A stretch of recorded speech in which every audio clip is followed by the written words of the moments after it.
모두에게 우리 주님의 사랑과 은혜가 늘 충만하시기를 주님의 이름으로 축원합니다. 그리고 우리 동산의 모든 어르신들 건강하시고 평안하시고 모든 일에 걱정 없는 그런 삶을 살아갈 수 있기를 또 주님의 이름으로 축원합니다. 오늘 어버이 주일인데 우리 가정에 대한 이야기를 같이 나눴으면 참 좋겠다, 그런 마음이 있어요.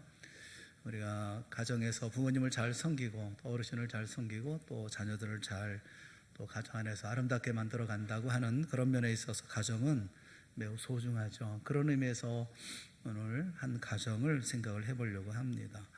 그 어느 교수님이 학생들에게 두 가지 질문을 했다고 그래요. 첫 번째 질문은 누가 봐도 감탄할 만큼 아름다운 여인이 있었는데, 그런데 그만 그녀가 교통사고를 당해서 얼굴에 심한 흉터가 생기고 말았다는 것이죠. 그러면 남자는 그녀를 예전처럼 사랑할 수 있을까라는 질문입니다. 그 대답은 A, 당연히 예전처럼 사랑할 것이다. B, 사랑하는 마음이 사라질 것이다. C, 아마도 예전처럼 사랑할 것이다. 그러니까 A와 C의 차이는 당연히 예전처럼 사랑할 것이다, C는 아마도 예전처럼 사랑할 것이다 라는 이제 제목이, 이런 답이 세 가지 다른 답이 있어요. 두 번째 질문입니다. 두 번째 질문은 사업에 크게 성공한 백만장자가 있었습니다. 그런데 그의 회사가 파산해서 하루아침에 빈털터리가 되었습니다. 여자는 그 남자를 예전처럼 사랑할 수 있을까요? 라는 질문이에요.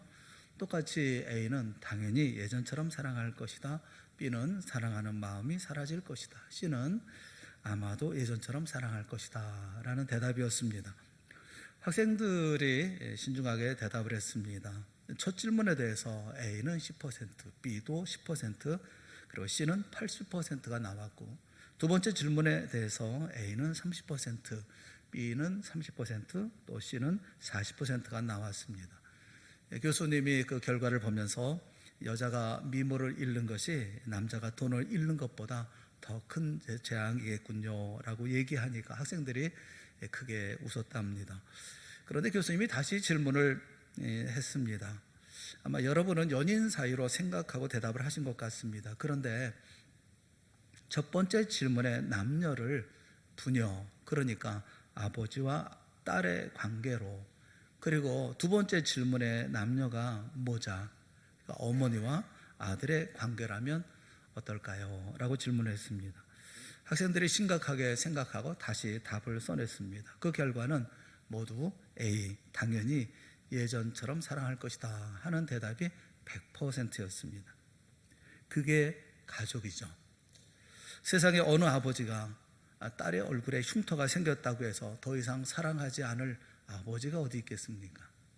세상에 어느 어머니가 아들이 사업이 망해서 빈털터리가 되었다고 사랑하지 않겠습니까? 그런 것이 가족이죠. 가족이라는 것이 어떤 것인지, 특히 믿음의 가정은 어떤 것인지 오늘 본문을 통해서 성경은 한 가족의 이야기를 우리에게 들려주고 계십니다. 시대는 비극의 시대였습니다. 그 비극의 시대 한가운데 있었던 가정이었습니다. 남자아이가 태어나면 죽여야 하는 암울한 시대였죠. 가난한 농부의 아들로 태어나면 가난한 농부가 될 수밖에 없고, 도시 빈민의 아들로 태어나면 빈민이 될 수밖에 없었던 시대, 노예의 자식으로 태어나면 노예로 살아야 하고, 그리고 남자로 태어나면 그나마 노예로라도 생명을 지탱할 수 없었던 그런 시대에 모세가 태어났습니다. 레위 지파의 두 남녀가 만나서 결혼을 합니다. 이들의 이름은 무명으로 처리합니다. 이들의 존재 자체가 아무런 의미가 없던 그런 시대라고 하는 것을 우리에게 말씀해 주고 있는 것이죠. 이 이야기는 한참 진행이 돼서 그들의 이름이 나중에 출애굽기 6장에 이르러서야 그래서 그 남자 여자의 이름이 밝혀집니다. 남자 이름은 아므람이고 여자 이름은 요게벳이었습니다. 이들이 결혼하고 아론과 미리암 일남 일녀를 낳았습니다. 그리고 또다시 아이를 갖게 되었습니다. 그가 모세였죠. 하지만 이 일은 결코 행복한 일이 아니었습니다. 아이를 가지고 난 이후에 아들이면 어떡하지? 아이를 갖는 순간부터 불안에 떨었습니다. 이 아들이 누굽니까? 위대한 모세였습니다. 하나님의 손에 들려서 이스라엘을 해방하는 데 앞장섰던 위대한 모세였습니다. 모세는 타고난 위대함을 가지고 있었던 것일까요? 들성 부른 나무는 떡잎부터 다른 것입니까? 그래서 하나님이 그를 특별하게 대하시고 보호하시고 키워주시고 이스라엘 구원 역사의 리더가 되게 하신 것일까요? 만약 그렇다고 한다면 오늘 본문의 모세의 가정사를 왜 기록해서 오늘 우리에게 말씀해주고 계시는 것이겠습니까? 여기 모세의 가정사는 곧 믿음의 기록입니다. 여러분 모두의 가정에서 인물들이 나시기를 주님의 이름으로 축원합니다. 문제는 아무 가정에서나 인물이 나는 것이겠느냐라는 것입니다. 믿음의 가정에서 인물이 난다고 하는 것을 오늘 본문은 우리에게 말씀해주고 있는 것이죠. 이 모세의 가정, 이 가정의 믿음, 어떤 믿음이었을까요? 여러 가지 우리가 살펴볼 수 있겠지만 세 가지만 우리가 이 가정의 믿음의 특징에 대해서 살펴보려고 합니다. 여러분의 가정 가운데도 이런 믿음을 가지고 그래서 여러분의 가정에 이런 모세와 같은 인물이 나는 복된 역사가 있기를 주님의 이름으로 축원합니다. 이 첫째가 뭐냐면 모세의 가정은 작은 것에 순종하는 믿음을 가진 가정이었다라는 것입니다. 작은 것에 순종하는 믿음. 모세의 가정의 믿음은 무엇인가를 우리에게 보여주고 있는데 그리 복잡하지 않습니다. 모세 부모의 믿음이 그렇게 거창한 것도 아니고 대단한 결단도 아닙니다. 일상생활 속에서 작은 부분에 순종을 한 것이죠. 그게 믿음이죠. 모세의 부모를 보십시오. 아들을 낳으면 죽이라 라고 하는 나라의 국법이 선포되어져 있습니다. 그런데 죽이지 않고 숨깁니다. 왜 그렇습니까? 그것은 하나님의 뜻이 아니라고 믿었기 때문에 그렇습니다. 하나님의 뜻은 살리는 것이라고 그들은 믿었습니다. 죽일 아이를 왜 뱃속에서 10개월 동안 키워서 세상에 태어나게 하시는 것이겠습니까? 물론 뱃속에서 유산할 수도 있고 태어나자마자 잃어버리는 불가항력적인 그런 경우도 없지 않습니다. 하지만 우리에게 주신 생명을 끝까지 지키고 보호하는 것이 생명을 맡은 우리의 책임인 것입니다. 아이가 세상에 태어났습니다. 이제 어떻게 하면 되겠습니까? 최선을 다해서 아이의 생명을 지켜주어야 합니다. 보호해주고 그리고 살려야 합니다. 오늘 1절과 2절에 있는 말씀을 우리 한번 다 같이 함께 보았으면 좋겠습니다. 다 같이 보겠습니다. 시작. 레위 가족 중 한 사람이 가서 레위 여자에게 장가들어 그 여자가 임신하여 아들을 낳으니 그가 잘생긴 것을 보고 석 달 동안 그를 숨겼으나. 이것이 믿음이죠. 태어난 자녀가 아들임을 보고 탄식하지 않습니다. 한숨 쉬지 않습니다. 당황하지 않습니다. 절망하거나 고민하거나 염려하지 않고 두려워하지 않습니다. 여기 보면 그가 잘생긴 것을 보고 말씀합니다. 잘생겼기 때문에 숨긴 걸까요? 잘못생겼으면 그러면 안 숨기겠다는 말입니까? 그런 의미가 아닙니다. 원문을 보면 바테레 호토 키토우부 이렇게 말씀을 해요. 그러니까 그 아이를 보는데 무엇을 보았느냐 하면 키토우부, 토우부를 보았다. 그렇게 말씀을 하고 있어요. 하나님의 창세기 1장에 보면 하나님이 세상의 모든 것을 만드시고 난 다음에 보시기에 좋았더라 이렇게 말씀할 때 좋았다라는 말이 토우부라는 말이죠. 하나님이 세상을 만드시고 난 다음에 야, 참 좋구나, 참 행복하구나, 참 기쁘구나 이렇게 얘기할 때 토우비라고 얘기를 하십니다. 여러분 이처럼 여기 키토우부 아이가 이렇게 좋은 거, 이렇게 참 좋은 모습을 보았다는 거죠. 여러분 어떤 부모가 내가 낳은 자식을 보면서 하나님이 세상 모든 것을 창조하시고 그때 느꼈을 그 기쁨과 행복을 느끼지 않을 부모가 어디 있겠습니까? 이렇게 자녀를 보면서 참 좋은 모습, 참 행복함을 느꼈다라는 거죠. 이 말 속에는 기쁨이 숨어 있고 만족과 행복이 숨어 있습니다. 또 깊은 사랑이 느껴집니다. 그렇다면 이제 무엇을 해야 되겠습니까? 하나님이 내가 정해주신 선물, 이 생명 살려야죠. 사랑하는 여러분, 살리기 위해서 숨기는 것도 못합니까? 세상 살아가면서 명확하게 이것은 하나님의 뜻이 아니다 라고 느끼는 것이 있죠. 그럼 하지 마십시오. 이것은 하나님의 뜻이다 라면 순종하십시오. 그게 믿음입니다. 여기 무슨 대단한 의욕을 가지고 몇 날 며칠 고민하고 결단하고 해야 할 일입니까? 열왕기상 18장에 보면 오바다라는 인물이 있습니다. 이 사람은 어찌 보면 타협하는 것 같은 믿음 생활을 합니다. 아합의 궁전에서 일을 했습니다. 아합과 함께 일을 했으니까 요즘으로 얘기하면 공무원이죠. 굳이 따져 말한다면 바알과 이 아합과 같은 방향으로 가고 있었던 그런 사람입니다. 그렇다면 세상과 혹은 정권과 타협한 그런 인물이 아니겠습니까? 그런데 그는 그런 생활을 하면서 위험을 무릅쓰고 선지자 100명을 굴속에 50명씩 숨겨두고 먹을 것을 주고 보호해 주고 있었습니다. 사랑하는 여러분, 성경은 그것을 가리켜서 믿음이라고 말씀합니다. 성경은 오바다를 경건한 사람이다 이렇게 말씀을 해요. 열왕기상 18장 3절 말씀에 보면 아합이 왕궁 맡은 자 오바다를 불렀으니 이 오바다는 여호와를 지극히 경외하는 자라. 지극히라는 말은 메우드라는 말인데, 메우드라는 말은 그레이트리, 대단히 굉장히 이렇게 크게 경외하는 자다. 야레 에트 예호바 메우드, 그래서 여호와 하나님을 매우 크게 두려워하는, 경외하는 사람 이렇게 말씀을 해요. 성경은 오바다를 가리켜서 믿음의 사람이었다 이렇게 말씀을 하고 있어요. 어려움을 당할지는 모르지만 목숨 걸고 선자를 도와주는 거, 그건 믿음입니다.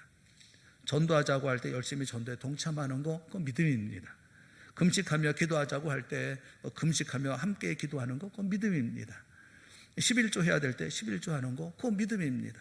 주일에 장사 안 하고 문 닫는 거, 그건 믿음입니다. 술자리에 가서 술을 거절하는 거, 그건 믿음입니다. 코로나19 두려워하지 않고 성전에 모여 예배하는 거, 그건 믿음입니다. 믿음이라고 하는 것은 어려도 실천할 수 있는 것입니다. 다니엘과 세 친구는 10대 소년들이었습니다. 요셉도 10대 때 여주인의 유혹을 물리칩니다. 다윗도 거인 골리앗을 향해 거침없이 도전할 때 10대였습니다.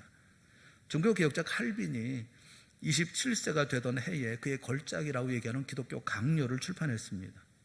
조선에 복음을 전하기 위해서 들어왔던 이런 선교사 언도드와 아펜젤라는 각각 26살, 27살의 젊은이였습니다. 5명의 대학 신입생들이 모여서 기도했던 건초더미 기도운동, 그 기도운동은 30년 후에 2만 500명의 선교사를 보내는 SVM이라고 하는 단체를 만들었습니다. 이들은 민수기 13장 30절에 있는 갈렙의 기도를 자신들의 표어로 삼았습니다. 그 땅을 위하여 그 땅을 취하자 능히 이기리라. If we will, we can 이라는 것이 그들의 운동의 표어였죠. 작은 것이지만 그 일을 이루기 위해서 애쓰고 노력할 때 놀라운 역사를 이루었던 일들이었습니다. 작은 물맷돌로 거인을 무너뜨리는 것입니다. 물고기 2마리, 보리떡 5개로 장정 5,000명을 먹이는 것입니다. 겨자씨만한 믿음만 있어도 태산을 움직이는 역사가 일어나는 것입니다. 라합은 소문으로만 들었던 작은 지식이었습니다. 그런 작은 지식으로 권능의 하나님을 믿었습니다. 이 믿음을 히브리서 11장 31절 말씀에는 믿음으로 기생 라합은 하고 라합을 소개하고 있습니다. 그리고 그 작은 믿음으로 이스라엘의 정탐꾼을 숨겼고 그 작은 믿음으로 자신의 가족 모두를 다 살렸습니다. 예수에게 병 고침 받은 모든 이들, 특별히 딸의 병에 고침을 받던 수로보니게 여인을 향해서 예수님은 마태복음 16장 28절에 내 믿음이 크도다 이렇게 말씀하십니다. 그저 나를 개같이 여겨도 좋사오니 다만 내 딸을 고쳐주시옵소서라고 무릎 꿇었던 이 수로보니게 여인을 향해서 예수님께서는 내 믿음이 크도다, 메갈레 피스티스, 메갈레라는 것은 메가톤급의 믿음이구나 이렇게 말씀하십니다. 말씀으로만 하옵소서 간구하며 하인의 병을 고친 로마군의 백부장에게 예수님은 이스라엘 중 아무에게도 이만한 믿음을 보지 못하였노라 라고 말씀하십니다. 사랑하는 성도 여러분, 우리는 작은 일이지만 그러나 그것에 순종하는 그 믿음을 가지고 나아가는 것이 필요합니다. 모세의 가족은 비록 작은 일이지만 생명을 살려는 이 일에 힘을 다합니다. 온 가족이 함께합니다. 그리고 이 아이의 생명을 살려 나아갑니다. 다음의 일은 하나님께서 정하실 문제이고 내가 오늘 해야 할 일에 대해서 애를 쓰고 노력해야 되는 것이 아닙니까? 그런데 내가 스스로 한계를 다 정해버리고 내가 안 된다고 얘기하고 내가 할 수 없다고 얘기하고 아무것도 하지 않는 그것을 믿음이라고 말할 수가 있습니까? 논어에 보면 그런 글이 있다고 그래요. 연구할 비불 열자지도지만 역부족야라. 이 공자의 제자 중에 하나인 영구라는 사람이 말을 합니다. 제가 선생님의 도를 좋아하지 않는 것 아닙니다. 제가 굉장히 기뻐하고 제화하지만 문제는 제 능력이 부족합니다. 이렇게 얘기를 하죠. 그러니까 공자가 대답을 했다는 거예요. 자왈, 공자가 얘기하기를 역부자 중도입해 금요획이라. 그래서 힘이 부족한 사람은 가다가 그만두기 마련이지만 그런데 너는 미리 한계부터 정하는구나, 이렇게 얘기를 했다는 거예요. 힘이 부족하면 가다가 그만둘 수밖에 없는 것이겠지만 너는 한계부터 정해놓고 나는 못합니다 라고 말하는구나. 그 하버드대 심리학과 교수인 앨런 랭거라는 분이 한 실험을 했어요. 실험을 했는데 참가자들에게 참 까다로운 상황을 알려주었습니다. 참 해결하기 어려운 상황에 대해서 이렇게 얘기를 하고 두 가지를 주문을 했습니다. 하나가 뭐냐면 이 난처한 상황, 이 상황에서 벗어나기 위해서 어떻게 해야 할지 방법을 생각해 보라는 겁니다. 첫째는 이 난처한 상황을 벗어날 수 있는 방법을 생각해 보라 라는 게 첫 번째 주문이고, 두 번째는 문제를 해결할 수 있는 성공 가능성을 0에서부터 시작해서 100까지, 그래서 점수를 한번 매겨보라. 이 성공 가능성이 얼마나 있느냐라는 그 점수 100점까지 해서 점수를 매겨보라는 두 가지 주문을 했어요. 그리고 난 다음에 그 질문했던 이 사람들을 두 그룹으로 나눠서 그래서 답하는 순서를 다르게 질문을 했다는 것입니다. 그러니까 한 그룹에는 방법부터 물어보고 이 환경, 이 까다로운 상황, 이 상황을 해결해 나갈 수 있는 방법부터 먼저 물어보고 그 다음에 성공 가능성을 묻고, 또 한 그룹에는 성공 가능성을 먼저 물어보고 그 다음에 방법을 물어보았다는 거죠. 그랬더니 그 결과는 굉장히 놀라웠다는 겁니다. 방법을 먼저 생각한 사람들이 성공 가능성을 먼저 생각한 사람보다 훨씬 더 많이 성공 가능성을 말하더라라는 겁니다. 방법을 먼저 찾아본 사람들이 성공 가능성을 더 많이 얘기했지, 성공 가능성을 먼저 생각한 사람들은 그 다음에 방법을 생각하지 않더라는 거죠. 우리는 먼저 예단하고 포기할 때가 참 많이 있다는 거예요. 사랑하는 여러분, 믿음이라는 것은 주의 말씀에 순종하는 겁니다. 비록 작은 일이라 할지라도 그 일에 순종하는 거예요. 이 생명은 살려하는 겁니다. 왕의 명령이 어떠하든 이 세상 뭐라고 얘기하든 하나님의 명령이 그렇다면 그 말씀에 순종하는 거예요. 모세 부모의 믿음은 단순했습니다. 대단한 거 아니었습니다. 오늘이라는 삶의 현장 속에서 하나님의 말씀을 붙들고 결정하는 거예요. 그리고 그 일을 순종해 나가는 거예요. 그게 믿음이에요. 그게 큰 일이거나 작은 일이거나 상관하지 않냐고 그를 감당하는 거죠. 오늘도 사랑하는 여러분이 하나님 앞에서 대단한 장대 높이 뛰기를 하려고 하지 마십시오. 순간순간마다 하나님의 말씀에 의지한 올바른 결정을 내리고 한 발 한 발 내딛는 거, 그게 믿음인 거예요. 거기에 대한 결정을 하고 그 결정을 실행에 옮기는 거. 오늘 모세의 가정은 이렇게 작은 것이지만 그런 내가 할 수 있는 모든 일에 최선을 다해 순종하는 믿음을 가졌다는 겁니다. 우리 성도들의 모든 가정들이 이와 같이 믿음의 가정들이 되어질 수 있기를 주님의 이름으로 축원합니다. 비록 작은 일이고 비록 그 대단한 일인 것처럼 보이지 않지만 그러나 그 작은 일에서부터 하나님의 뜻을 실천해 나가는 믿음의 가정이 되어질 때 그 가정에서 인물이 나온다는 거예요. 두 번째, 모세의 가정은 어떤 믿음의 가정이었느냐 하면 계속 앞으로 나아가는 가정이었다라는 것입니다.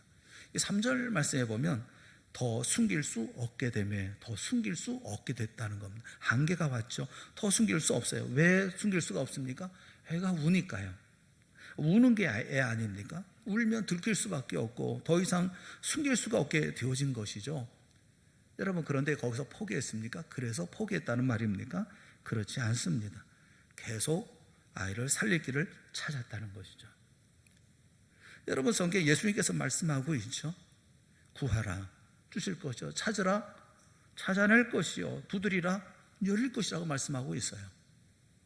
여러분, 찾으라 그러면 찾아낼 것이라는 말이 저는 아주 가슴에 확 박히더라고요. 여러분 어떻습니까? 구하면 주셔요. 그건 주시면 받으면 감사한 일이겠지만 찾는 일에 대해서 내가 이거 찾는 것을 말씀할 때 찾아낼 것이라고 말씀하고 있어요. 두드리면 열릴 것이라고 말씀하고 있어요. 그 다음 절에 보면 구하는 이마다 받을 것이고 찾는 이가 찾아낼 것이고 두드리는 이가 두드리는 이에게 열릴 것이라고 말씀하고 있어요. 이 말씀은 끊임없이 찾아야 되지 않겠어요? 찾으라는 말씀 아닙니까? 끊임없이 찾을 때 찾아낼 것이다. 누가 찾아낼 것이란 말입니까? 내가 찾아낼 것을 말씀하고 있잖아요. 이런 믿음으로 살 때 우리 종종 위기를 만나게 되어집니다. 위기를 만난다 하더라도 걱정할 것도 없어요. 우리는 너무 많이 걱정을 해서 오히려 더 큰 어려움을 당하는 경우가 참 많이 있습니다. 미리 예단하고 미리 걱정하고 미리 근심하고 아무것도 하지 못하는 그런 일이 있잖아요. 하나님 우리에게 일용할 양식을 주신다 말씀하십니다. 하나님이 우리에게 일용할 양식을 주신다는 말씀은 동시에 우리에게 일용할 힘을 주시고 능력을 주신다고 하는 것도 동시에 말씀하고 있는 거예요. 요즘에 새벽에 사무엘상을 읽고 있습니다. 사무엘상을 읽다가 보니까 사무엘상 21장에 보면 다윗이 이스라엘의 왕이었던 사울을 피해서 놋땅으로 피합니다. 놋땅으로 피하는데 그 놋땅에 있는 제사장이 아히멜렉이에요. 아히멜렉을 찾아갑니다. 찾아가서 떡 5덩이를 달라. 굉장히 배가 고파가지고 그래서 떡을 달라라고 얘기하니까 이 제사장이 이 제사단에 올려져 있는 진설병 하나님 앞에 드려지는 이 떡밖에는 없다라고 얘기하면서 그 떡을 줍니다. 그런데 다윗이 이 떡만 받고 난 다음에 만족하는 게 아니라 다시 뭘 요청을 해요. 그게 뭐냐면 창이나 칼 같은 무기는 없습니까? 이렇게 물어요. 그것이 사무엘상 21장 8절과 9절에 있는 말씀인데 여러분 그 말씀 한번 다 같이 읽어보면 좋겠습니다. 다 같이 봅시다. 시작.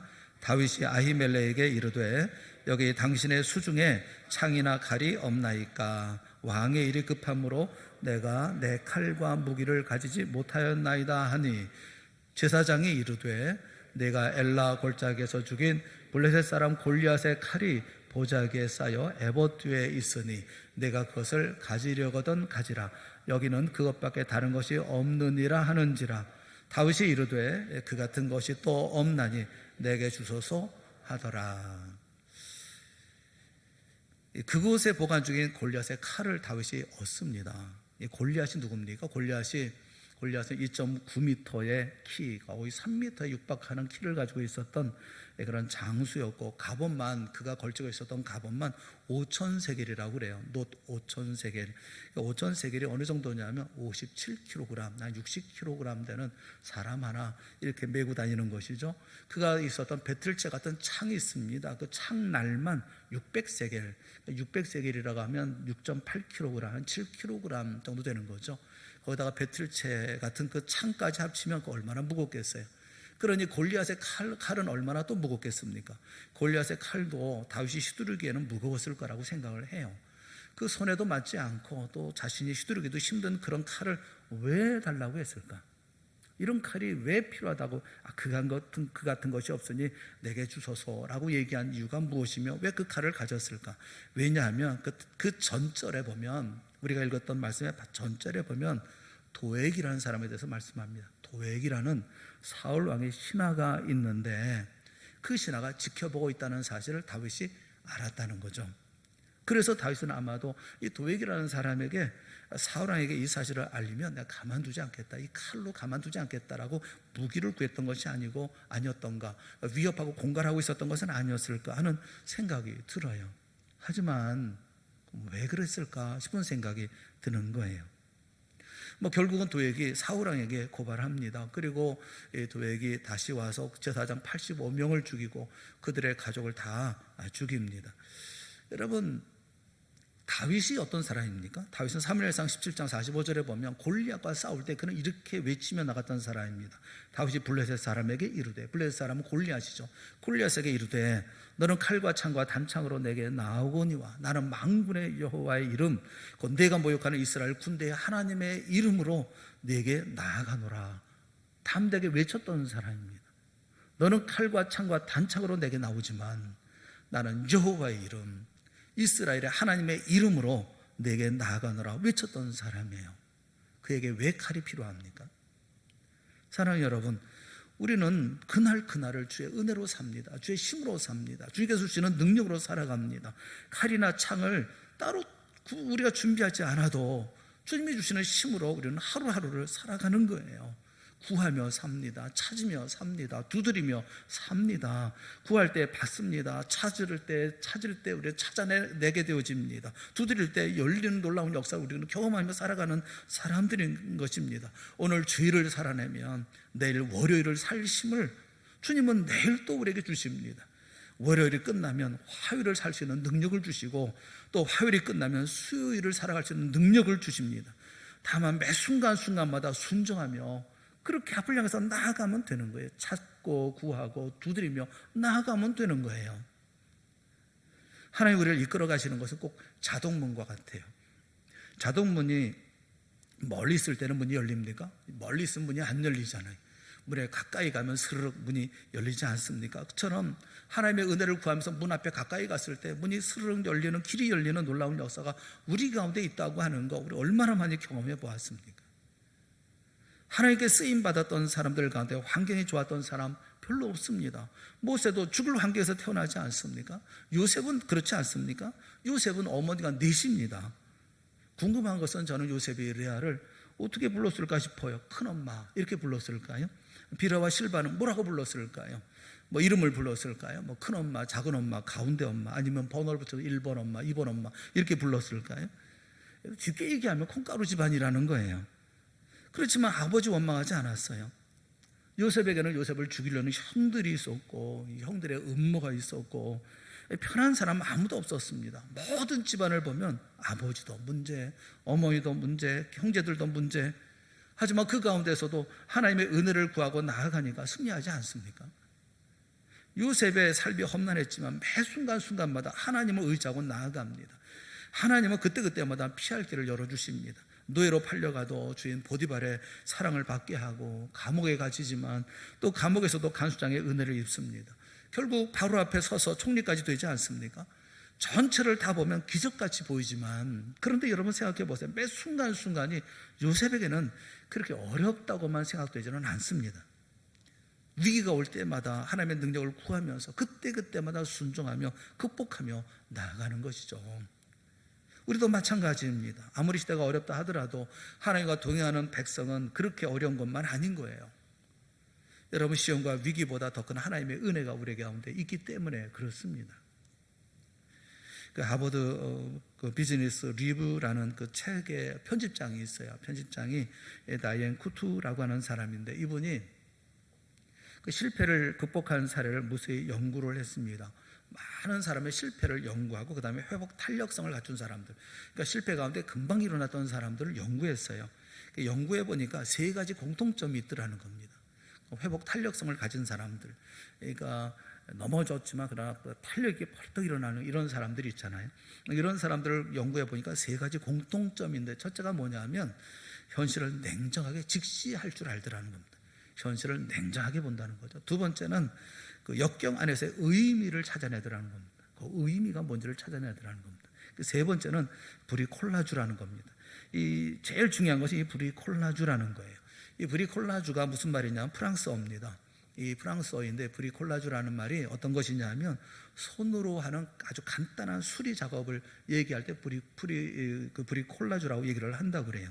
없으면 없는 대로 무언가 만들어낸다는 의미에서는 발명이라는 그런 의미와 비슷한 그런 뜻을 가지고 있다고 합니다. 그러니까 내 수중에 있는 어떤 것을 활용해서 무언가를 만드는 능력, 그게 바로 브리콜라주라는 거예요. 역경이 뭡니까? 역경이라고 하는 것은 지금까지 해온 방식으로는 해결할 수 없는 심각한 상황이 역경인 거예요. 여태까지 내가 해오던 대로는 살아갈 수 없는 그 상황이 역경인 거예요. 역경이 부닥치면 여태까지 당연하게 여겨졌던 모든 자원이라든가 자금이라든가 인맥이라든가 이런 모든 인프라가 정상적으로 작동하지 않는 게 역경인 거예요. 마치 고장난 리모컨을 누르는 것처럼 아무리 눌러도 아무리 애를 써도 소용이 없는, 그게 역경이라는 거죠. 그때 힘을 주는 것이 브리콜라주라는 겁니다. 내 손에 주어진 것이 무엇이든 그것을 가지고 시도하는 거예요. 내 손에 있는 것으로 그 일을 감당하는 거예요. 모세를 향해서 하나님께서 물으시죠. 내 손에 있는 것이 무엇이냐? 지팡이입니다. 그 지팡이를 사용하십니다. 하나님의 지팡이가 되어서 놀라운 역사를 이루지 않습니까? 다윗의 손에 있었던 것은 물매였습니다. 그게 대단한 무기였습니까? 삼갈은 소모는 막대기를 들고 사사 역할을 감당합니다. 삼손은 나귀의 턱뼈를 가지고 사사의 그 놀라운 역사를 이룹니다. 심지어 진흙덩이도 예수님의 손에 들려지니까 날 때부터 소용된 사람의 눈을 고치지 않습니까? 눈을 떠지게 하지 않습니까?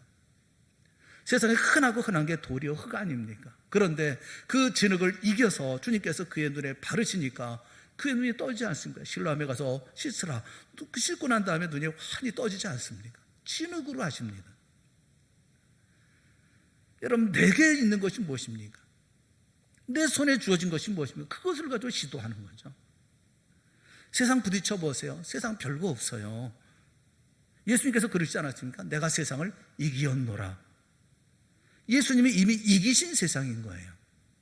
요한복음 16장 33절에 보면 세상에서는 너희가 환난을 당하나 세상에서는 너희가 환난을 당하나 담대하라. 내가 세상을 이기었노라. 기도하십시오. 나아가십시오. 찾으십시오. 두드리십시오. 구하십시오. 반드시 주님께서 그 모든 일들을 이룰 수 있는 능력도 주시고 승리하기도 하시지 않겠습니까? 믿음으로 나아갈 때 위기는 자동문처럼 스르르 우리 앞에 열려지는 것이죠. 그 열려진 문 앞에 누가 나가야 합니까? 내가 나가야 하고 우리 가정이 나가야 하고 우리 교회가 나가야 되지 않겠습니까? 물러서지 말고 두려워하지 말고 담대하게 믿음을 가지고 앞을 향해서 계속해서 나아갈 줄 아는 우리 모두가 되어질 수 있기를 주님의 이름으로 축원합니다. 포기하지 말라는 거예요. 믿음은 포기하지 않는다는 겁니다. 찾고 그리고 찾고 찾아내고 그리고 그 일을 이루어 나아가는 거, 이게 믿음의 가정의 모습이라는 거예요. 사랑하는 여러분, 어떤 좌절의 자리에 절망의 자리에 있다 하더라도 다시 일어서는 여러분 모두가 되어질 수 있기를 바랍니다. 우리에게는 주님이 계시고 주님께서 길을 열어주시는 놀라운 역사가 있는 거예요. 내 손에는 진흙이라 할지라도 돌덩이 하나라 할지라도 그것이 골리앗을 무너뜨리고 눈먼 날 때부터 눈먼 소경이었던 사람의 눈을 떠지게 하는 놀라운 역사가 이루게 하시는 놀라운 역사가 되어질 수 있다고 하는 것을 우리가 기억하고 믿고 확신하고 앞을 향해서 나가야 한다는 겁니다. 모세의 가정은 작은 것에 순종하는 가정이었고 계속해서 앞을 향해서 나아가는, 찾고 두드리고 그리고 구하는 가정이었다고 하는 것을 말씀해 주고 있어요.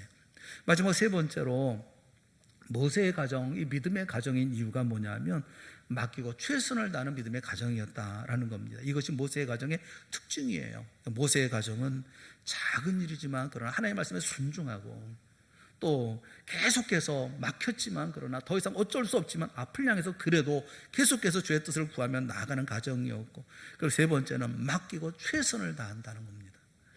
3절에 있는 말씀을 우리 다 같이 한번 같이 읽어보았으면 좋겠습니다. 3절 다 같이 봅시다. 시작. 더 숨길 수 없게 되매 그를 위하여 갈대 상자를 가져다가 역청 나무줄을 칠하고 아기를 거기 담아 나일 강가 갈대 사이에 두고. 그러니까 하나님께 맡겼다는 거죠. 하나님께 맡겼다. 여기 갈대 상자라는 이 말이 히브리어에는 이 테바라는 말이 노아의 방주라는 말과 같은 말입니다. 그러니까 노아의 방주도 테바, 그리고 여기 모세의 갈대 상자도 테바인 거예요. 여러분, 노아의 방주나 모세의 갈대 상자나 흔들흔들 물에 떠다니기는 마찬가지 아닙니까? 요게벳의 노래가 있지요. 어떤 마음이었을까? 그녀의 두 눈엔 눈물이 흐르고 흘러 정처 없이 강물에 흔들흔들 흘려 내려가는 그 상자를 보며 눈을 감아도 보이는 아이와 눈을 맞추며 주저앉아 눈물을 흘렸겠지. 너의 삶의 참주인, 너의 참 부모이신 하나님, 그 손에 너의 삶을 드린다. 그가 널 구원하시리, 그가 널 이끄시리, 그가 널 사용하시리, 그가 널 인도하시리. 그 요게벳의 마음을 그대로 잘 표현한 그런 요게벳의 노래가 아닌가, 그런 생각이 들어요. 요게벳이 깨달은 것이 뭘까요?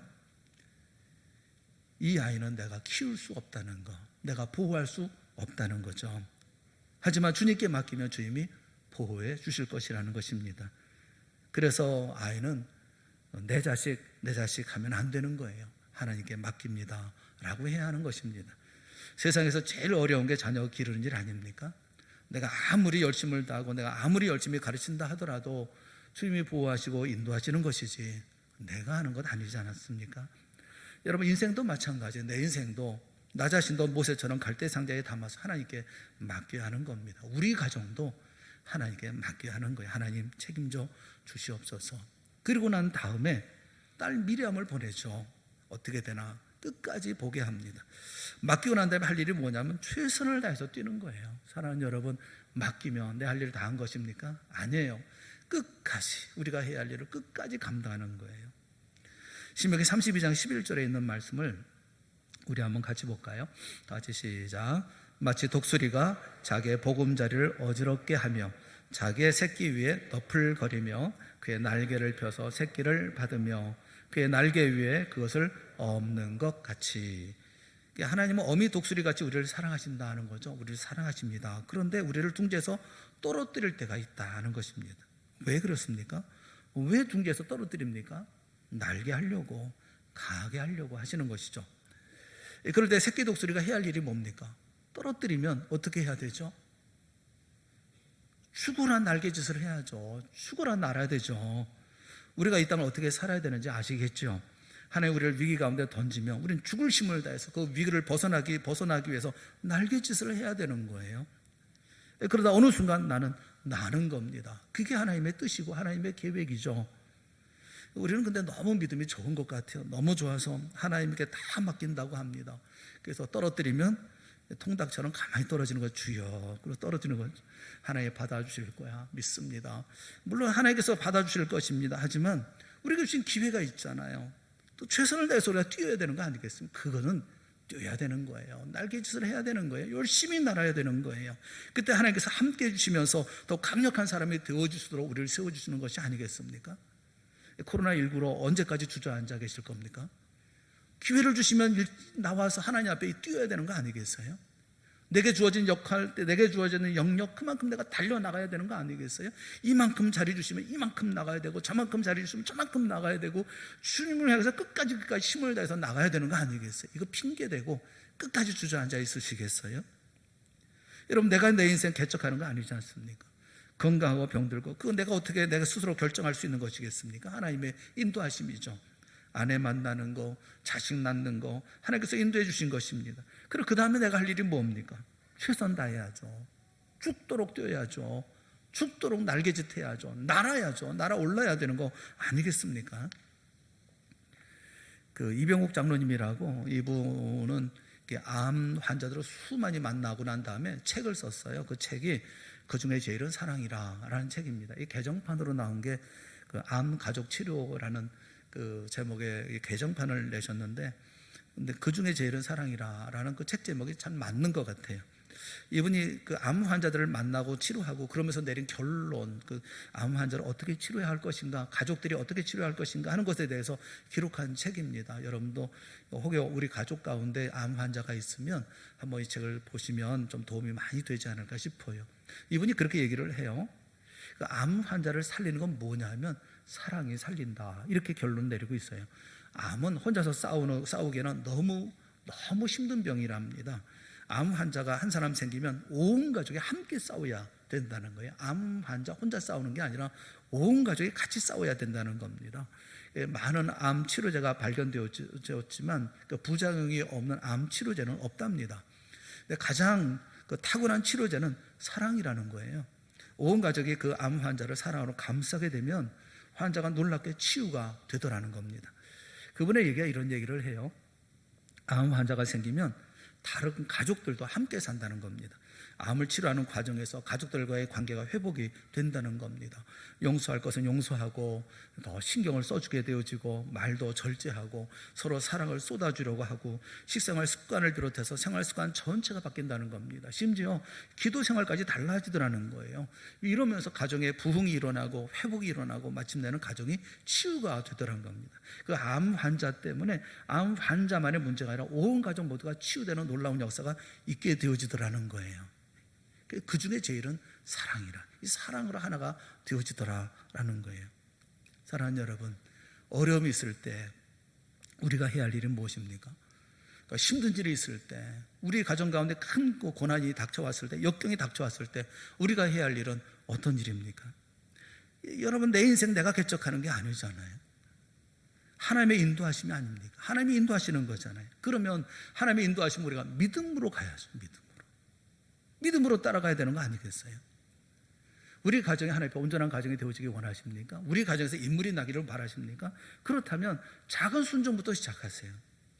포기하지 말고 믿음으로 계속 앞을 향해서 나아가세요.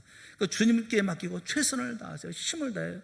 죽을 힘을 다해서 이 모든 일들 가운데 힘을 다해서 다시 날갯짓을 하는 우리의 삶이 되어줘야 돼요. 그 가정에 모세가 자라는 줄 믿습니다. 이런 믿음의 가정을 통해서 하나님께서 놀라운 역사를 이루게 하여 주실 줄을 믿습니다. 우리 동산의 가정이 다 이런 믿음의 가정이 되어지고 우리의 자녀들이 그래서 세상을 지도하고 또 다스리는 놀라운 역사의 주인공들이 되어질 수 있기를 주님의 이름으로 축원합니다. 사랑하는 여러분, 어려운 가운데 있을 때 우리는 그때가 바로 우리에게 주어진 기회예요. 다윗 모세의 가정에 주어졌던 것처럼 우리의 가정에 주어진 이 일들을 하나님 앞에 기회로 삼아서 하나님 앞에 아름답게 모세의 가정처럼 다시 일어나고 또 마침내 이스라엘을 다 구원하는 놀라운 역사가 모세의 가정을 통해서 시작되어졌던 것처럼 이런 역사가 우리 가정 가운데, 우리 동산교회 가운데, 우리 예수 믿는 사람들을 통해서 일어나야 되지 않겠습니까? 이 역사에 일어나가는 우리 모두가 다 되어질 수 있도록 작은 순종부터 우리가 힘을 다합시다. 그리고 포기하지 맙시다. 그리고 힘을 다해서 최선을 다해서 주 앞에 믿음의 역사를 이루어 나아갑시다. 그럴 때 하나님께서는 이 모든 일들 가운데 마침내 큰 역사의 줄기 가운데 우리가 그 뿌리 같은 역할, 그리고 열매 맺는 역할을 감당하게 해 주실 줄을 믿습니다. 이 역사에 이루는 우리 모두가 다 되어질 수 있기를 주님의 이름으로 축원합니다. 기도하겠습니다. 사랑의 하나님 아버지, 우리에게 은혜를 베풀어 주시옵소서. 우리의 믿음 없음을 용서하여 주시옵시고 겨자씨만한 믿음이라 할지라도 이 일들을 통하여 저 산을 옮겨 나갈 수 있을 만큼의 큰 변혁을 이루어 나가는 믿음의 사람들이 되어질 수 있도록 은혜 베푸시고 이렇게 우리 가정이 변화되게 하시고 우리 가정을 통해서 하나님의 놀라운 영광의 역사 드러날 수 있도록 은혜도 베풀어 주시옵소서. 우리 사랑하는 신령 한 분 한 분마다 주님께서 모세의 가정에 있었던 것처럼 순전하지만 그러나 힘을 다하고 포기하지 않고 최선을 다하는 믿음의 역사, 그래서 우리 가정을 통해 인물이 태어나고 우리 가정을 통해서 하나님의 놀라운 역사가 나타날 수 있도록 주님께서 은혜 베푸시고 큰 능력으로 우리를 붙들어 주시옵시며 우리의 가정을 통해 홀로 영광 거두어 주시옵소서. 예수님의 이름으로 간절히 기도드리옵나이다. 아멘. 우리 다 같이 자리에서 일어나셔서 559장 찬송하겠습니다.